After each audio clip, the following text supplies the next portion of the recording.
আসসালামু আলাইকুম। হেনরি কিচেনে আপনাদের সবাইকে স্বাগত।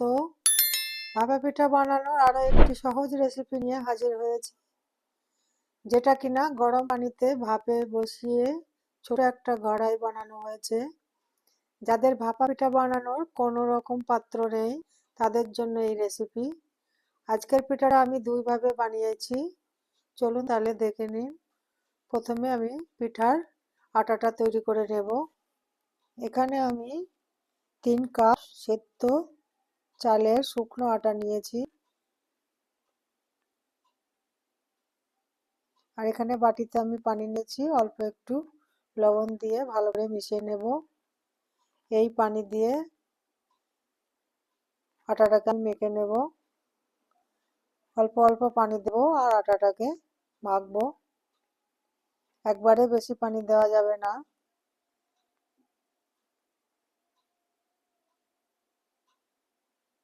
দেখুন আমার আটাটা মাখিয়ে নেওয়া হয়ে গেছে। দেখুন এইভাবে মুঠো বাঁধলে মুঠি হবে, কিন্তু হাত দিলেই ছড়িয়ে যাবে, তাহলে বুঝবেন যে আমার আটাটা মাখা হয়েছে। আটাটাকে এবার একটা ছাঁকনির সাহায্যে হাত দিয়ে চেপে চেপে চেলে নেব। দেখুন আমার চালা হয়ে গেছে।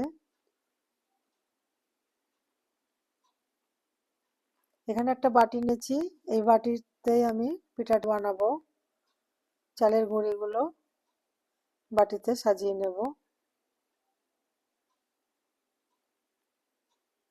খুব হালকা ভাবে দিতে হবে, হাত দিয়ে প্রেসার দেওয়া যাবে না।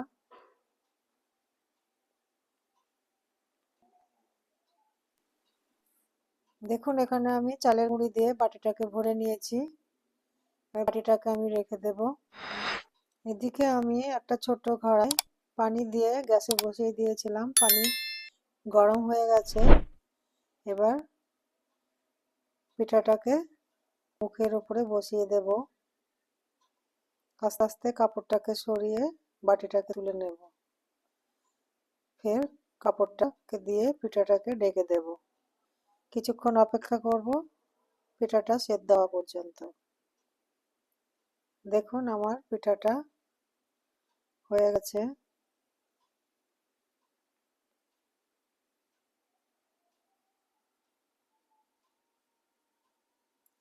পিঠাটা আমি একটা প্লেটে তুলে নেব।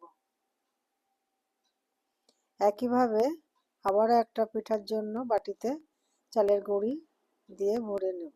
কাপড়টা বাটির ওপর দিয়ে ঢাকা দিয়ে দেব। ঠিক এইভাবে মুড়িয়ে নেব। বাটিটা ঘোড়ার ওপরে বসিয়ে দেব। কাপড়টাকে সরিয়ে বাটিটাকে সরিয়ে নেব। ন্যাকড়াটা পিঠার ওপরে ঢাকা দিয়ে দেব। কিছুক্ষণ অপেক্ষা করার পর দেখে নেব আমার রুটিটা। দেখুন আমার পিঠাটা হয়ে গেছে, নামিয়ে নিয়েছি।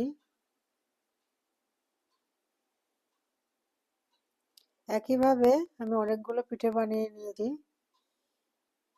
এবার আমি বানাবো গুড় ও নারকেল দিয়ে ভাপা পিঠা। দেখুন আমি হাফ বাটি চালের গুঁড়ো ভরে নিয়েছি, তার মাঝে দিয়ে দিচ্ছি খেজুরের গুড়, তার উপর দিয়ে দিচ্ছি নারকেল কোড়ানো,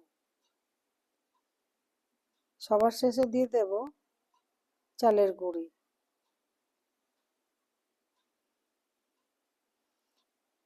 একইভাবে কাপড়টা দিয়ে মুড়িয়ে নেব,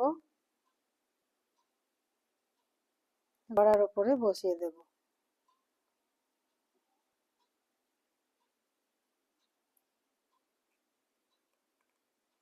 কিছুক্ষণ অপেক্ষা করব। দেখুন আমার এই পিঠেটাও হয়ে গেছে। দেখুন পিঠেগুলো কতটা সফট হয়েছে। আর সিদ্ধ চালের গুঁড়ি দিয়ে ভাপা পিঠে করলে অনেকক্ষণ পর্যন্ত রুটিটা সফট থাকে।